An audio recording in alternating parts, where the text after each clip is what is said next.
Aussi puissante que la presse, découverte du XIXe siècle, à côté de l'Église et de l'État, omniprésente, escortant tous les gestes de la vie moderne, la grande puissance qui mène les hommes au XXe siècle, c'est la publicité.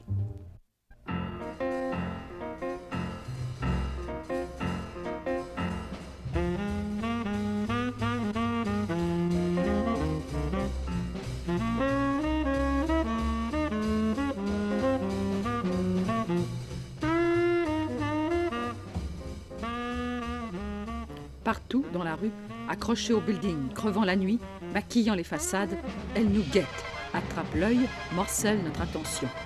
Elle scintille, elle titille, nous prend pour des minus à qui il faut répéter 100 fois la même chose, pour des enfants que l'on amuse de peu. Et dociles, nous la subissons, nous la tolérons, nous la regardons, nous lui obéissons. Mais qui mène ce jeu de l'offre à tous les tournants? Dépasser les camelots qui poursuivaient les clients avec leurs tapis à vendre. Qui sont les rois de la publicité? Le Versailles de ce royaume est à New York, à Madison Avenue.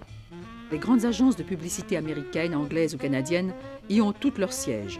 De là, elles dirigent leurs succursales égrenées à travers le monde, de Hong Kong à Paris, de Rio à Montréal. Madison Avenue, c'est le cerveau moteur d'une série de gestes que nous posons chaque jour sans même soupçonner que de loin, nous obéissons à une force qui a décidé, voulu pour nous, et qui a mis en œuvre un subtil réseau de persuasion propre à nous faire acheter tel chapeau, telle chaussure, telle cigarette, tel champagne ou telle automobile. Mais vous vous récriez et soutenez que vous conservez votre libre arbitre. Vous n'achetez que ce que vous voulez bien. En êtes-vous sûr? Ce qui actionne votre volonté, vos motifs secrets, ceux-là même que vous ignorez, la publicité les connaît pour vous. Et elle va justement guider votre œil, votre main et vos billets de banque là où elle le veut. Tout votre inconscient est déjà investi par les multiples formes de la publicité. Nous accomplissons des gestes, avons des réflexes qui sont téléguidés par Madison Avenue. La preuve, c'est un psychologue. Mieux encore, un institut de recherche sur les motivations du consommateur qui est l'arbitre, le conseiller des agences de publicité. The Institute for Motivational Research, fondé par le docteur Dichter. Le docteur Ernest Dichter est diplômé de l'Université de Vienne, l'alma mater de Freud. Depuis 1938, il habite les États-Unis et c'est dans ce pays, en pleine expansion économique, où la dynamique de production est plus qu'une nécessité, mais un dogme, qu'il a développé ces techniques. L'Institut de recherche est une sorte de manoir tout au haut d'une colline qui surplombe l'Hudson River à quelques 30 milles de New York. Les acres de forêt qui entourent la propriété assurent à l'Institut un calme olympien. Docteur Dichter, qu'est-ce qui vous a amené? Vous êtes un sociologue, un psychologue avant tout, mais qu'est-ce qui vous a amené à vous intéresser à la publicité et surtout à vouloir en changer ses principes? Ouais, j'étais toujours intéressé dans la vie pratique et même pendant mes études, je travaillais comme commerçant, j'ai aussi décoré des étalages et pendant plusieurs années, j'ai eu une pratique clinique de psychanalyse. Et je me suis aperçu qu'on ne peut pas vraiment aider beaucoup de gens pendant une année, peut-être une vingtaine, trentaine de personnes. Et je me suis intéressé aux problèmes plutôt pratiques et plus globaux, si vous voulez. Et le premier emploi que j'ai eu aux États-Unis, était concentré sur des problèmes de pourquoi les gens, par exemple, boivent du lait, mais on les a demandé directement.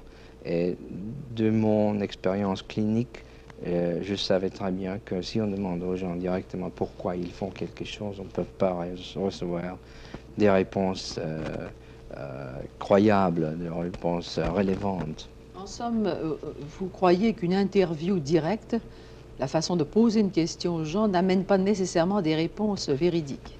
Non, parce que notre nature, la nature humaine est composée d'une telle façon que nous voulons soutenir tout compte de l'illusion d'être intelligent, d'être rationnel.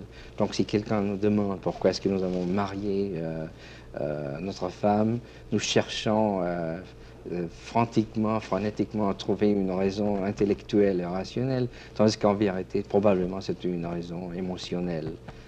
Nous ne voulons pas généralement admettre que nos actions sont basées sur des émotions plutôt que sur des raisons intellectuelles.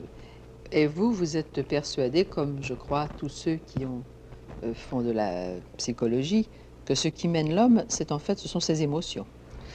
Au moins une partie de ces actions sont guidées et contrôlées par les émotions, je ne sais pas, peut-être à 50%, 60%.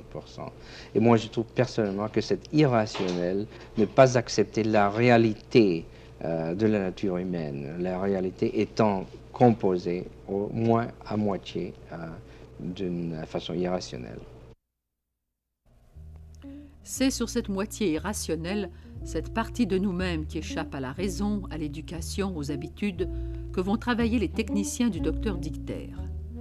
Ainsi, dans une série de tests auprès des consommateurs, ils vont essayer de trouver ce qui plaît ou déplaît dans un cigare. Bien sûr, on ne posera pas à ces femmes réunies dans un salon de l'Institut des questions naïves du type « Aimez-vous les cigares ?» Les réponses seraient facilement filtrées par la raison.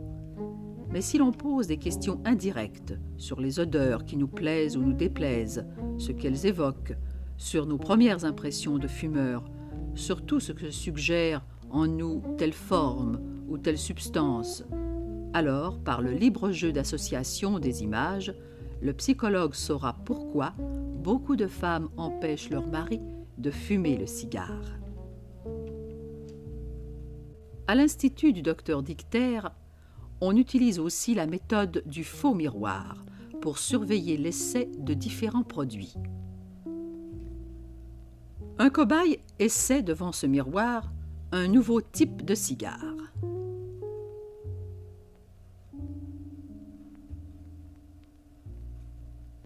Il s'allume bien. Le tirage est facile. Première saveur. Allure, autorité, prestige du fumeur de cigares. Le spécialiste qui prend des notes sans être vu derrière le miroir surveille les réactions du fumeur. Le cigare, emblème de la réussite, de la puissance. Voilà un motif secret que la publicité exploitera subtilement. Chaque réaction, chaque attitude est soigneusement notée par l'observateur qui n'est sensible qu'à la valeur de symbole du produit qu'on veut vendre. La consultation à l'Institut for Motivational Research coûte la bagatelle de 1500 à 15 000 $ selon l'ampleur des analyses. Si l'on pense que grâce à la psychologie, une maison peut doubler son chiffre d'affaires, il faut admettre que les services du sorcier Dichter sont donnés. Mais nous, les consommateurs, nous laissons-nous aisément persuader par la publicité? Généralement, oui. Mais il doit exister déjà le désir.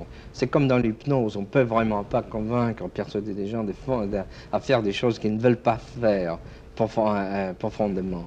Donc, ce que nous faisons, c'est établir une liaison entre les consommateurs et les fabricants, de lui dire que ce sont les désirs qui existent dans la mentalité du consommateur, qui sont les complaintes, qui sont le rêve, si vous voulez, et puis ils peuvent les utiliser dans sa publicité ou produire de nouveaux produits s'il ne les a pas encore, ou corriger les fautes qui existent dans ces produits. Par exemple, prenons des exemples pour bien suivre comment vous procédez.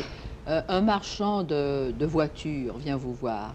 Il voudrait qu'on achète sa voiture. Est-ce que vous pouvez lui donner, vous, des secrets de façon à ce que les gens achètent les voitures? Oui, nous avons fait une étude, par exemple, pour une voiture française aux États-Unis. Et nous avons trouvé qu'il y avait une résistance quant à la voiture, parce que la voiture était un peu différente de la voiture normale et américaine. Et l'erreur qu'on a fait avec la publicité, c'est d'encore accentuer cette différence. Notre tâche, c'était, et on parlait aussi du confort presque d'une façon féminin. Et l'Américain moyen a peur d'être trop souple, trop efféminé. Donc on lui a commencé de parler du confort pratique, parler de manque de fatigue, au lieu du confort trop dangereux. Alors qu'est-ce que ça prouverait tout ça dans le fond? Ça prouverait que quoi? Que les êtres humains se trompent toujours sur les motifs qui les font agir. Pas toujours, mais très souvent, les vrais motifs, les vrais mobiles d'achat, d'action générale, sont dans le sous-conscient. Ils ne sont pas très clairs. Nous avons des illusions sur nous-mêmes. Nous croyons que nous avons fait une certaine chose pour une raison définitive. En vérité, c'est une raison totalement différente. Prenez le problème des domaines dans la politique. Très souvent, nous croyons que nous avons voté pour un candidat parce que lui, il a un certain plateforme, un certain programme, une philosophie politique. En vérité, nous votons très souvent pour une personnalité. Même si vous voulez, on vote pour le personnage qui est plus calme dans la télévision, tandis que l'autre est nerveux et d'une façon sous-consciente, on s'est dit, voilà, lui, il fera un meilleur président parce qu'il peut rester calme sous les dangers symboliques de la télévision. Est-ce qu'il ne faudrait pas essayer de persuader les gens de voter pour un programme et non pas pour une personnalité? Vous avez absolument raison, mais ça, de nouveau, c'est un but, c'est une tâche spéciale pour les études de motivation. C'est exactement sur cela aussi que nous avons travaillé. Pour faire ça, on devrait commencer avec une éducation tout à fait nouvelle, même dans les écoles élémentaires. Je suggérerais une fois, par exemple, qu'on ait une fois par semaine, disons, une classe pour les élèves, comment contrôler ses émotions. Ça, on pourrait faire en faisant entrer un lion, disons, un animal sauvage, naturellement déguisé, le maître peut-être, et les élèves montreront peur, et puis le maître pourra discuter avec les élèves, qu'est-ce que c'est la peur, pourquoi est-ce que vous avez réagi de telle et telle façon. Et très souvent, et je suis particulièrement fier de ces assignments, de ces tâches qu'on nous donne, on nous demande qu'est-ce qu'on pourrait faire, par exemple, pour convaincre les étudiants américains de s'intéresser beaucoup plus aux études mathématiques. Comment est-ce que vous pouvez établir un understanding, une compréhension entre des différentes nationalités, de différentes races, pour un comité du maire de New York City. Et donc, on peut utiliser des méthodes, des études de motivation pour la vente du thé, pour la vente de dentifrice, des différentes marques de voitures, mais aussi pour d'autres tâches, pour d'autres buts. Pour des buts plus nobles. Mais est-ce que, d'autre part, ça ne pourrait pas aussi être utilisé bien pour des buts de propagande qui sont discutables? Oui, naturellement. On me pose très souvent cette question-là. C'est un peu comme les chirurgiens qui, quand il a un couteau, un scalpel, est-ce qu'on dit scalpel en français? Oui. Plus tranchant. Il peut causer du dommage, mais aussi il peut guérir plus rapidement. Donc ça dépend de la moralité, si vous voulez, du praticien, du technicien. Mais j'en reviens à votre exemple tout à l'heure des électeurs qu'on peut orienter par une publicité bien faite, bien dirigée. Est-ce que ça n'est pas atteindre également à la liberté de la démocratie, au libre jeu de la démocratie? Oui, mais on doit se rendre compte que ce danger existait pendant des milliers d'années, depuis Jules César et même avant. Chaque politicien a su cette chose-là dans son oratoire, dans ses discours. Il faisait toujours appel aux émotions des électeurs. Et ce que moi, personnellement, j'ai essayé à faire, quand on nous demande, ce qui arrive de temps en temps, de travailler pour un candidat ou un parti politique, en même temps que j'ai essayé à les aider, je essaie aussi de les influencer, d'utiliser pas simplement cette base émotionnelle, mais aussi de persuader les électeurs d'écouter le programme. Est-ce que ça n'est pas un peu les mêmes procédés qui sont mis en action dans d'autres pays, les pays, par exemple, de l'Union soviétique, où on essaye d'influencer la foule autour de certaines idées? Oui, oui, si vous voulez, parce que toutes les méthodes de persuasion, moi, je préfère de remplacer le mot persuasion par éducation vraiment scientifique, par l'utilisation des méthodes scientifiques dans l'éducation. Ils ont pas seulement aussi pratiqué dans la Russie, mais ils sont aussi âgés que le monde. Le premier chapitre dans mon livre, j'ai intitulé que la persuasion a commencé avec Ève. Donc c'est rien de nouveau. Mais tout ce que j'ai essayé à faire, c'est d'utiliser des méthodes empruntées des sciences sociales, des employer d'une façon plus scientifique et plus efficace. Oui. Je comprends que vous, votre but étant, venant d'un homme de science, vous ne vous attachez pas toujours aux résultats nocifs de l'application, mais il peut arriver justement que dans l'application de vos méthodes, le directeur d'une entreprise, par exemple, viole en quelque sorte l'inconscient de la masse, de l'individu. Oui, seulement s'il va trop loin. Les gens ne sont pas tellement suggestibles. On peut les influencer jusqu'à un certain point. Malheureusement, si vous voulez, ils ne sont pas assez suggestibles. Par exemple, le problème de la sûreté dans la route. La sécurité routière. La sécurité routière. Nous avons travaillé, par exemple, pour différents bureaux, aussi en Europe et aux États-Unis. C'est très compliqué à convaincre les gens, même s'il y a la crainte de perte de sa vie, de conduire plus sagement. Chaque holiday, on les avertit, on leur dit qu'il y aura 600 morts. Mais presque rien n'est arrivé. Chaque fois, il n'y a pas seulement 600 morts, il y a 650. Et ils continuent, ils ne cessent pas de conduire d'une façon très... Est-ce que alors là, vous n'avez pas l'impression que vous n'avez pas encore trouvé le point Oui, mais je crois voilà, parce qu'on n'a pas utilisé les méthodes correctes. Nous avons essayé plusieurs fois à suggérer des méthodes plus correctes. Ce n'est pas une chose intellectuelle, c'est du nouveau, si vous voulez, une preuve pour ma conviction. On peut démontrer la possibilité de la perte de sa vie. Et même ça n'est pas suffisant parce que le vrai mobile qui existe dans la conduite d'une voiture sont beaucoup plus émotionnels. On veut se démontrer plus viril, plus agressif que l'autre. Donc notre suggestion était, c'est vraiment de la lâcheté, pas de la virilité, de conduire trop rapidement. Et de peu à peu, nous avons réussi. C'est une longue éducation, alors. Oui, mais aussi en revenant à la Russie, il y a un autre problème. Là, nous avons eu, par exemple, comme employés plusieurs personnes, pas de la Russie, mais de la Hongrie, qui sont enfuées il y a 4-5 ans. Ils étaient engagés par les gouvernements de persuader le consommateur de ne pas acheter, parce qu'il n'y avait pas assez de produits. Et ça, je crois que c'est un problème très important.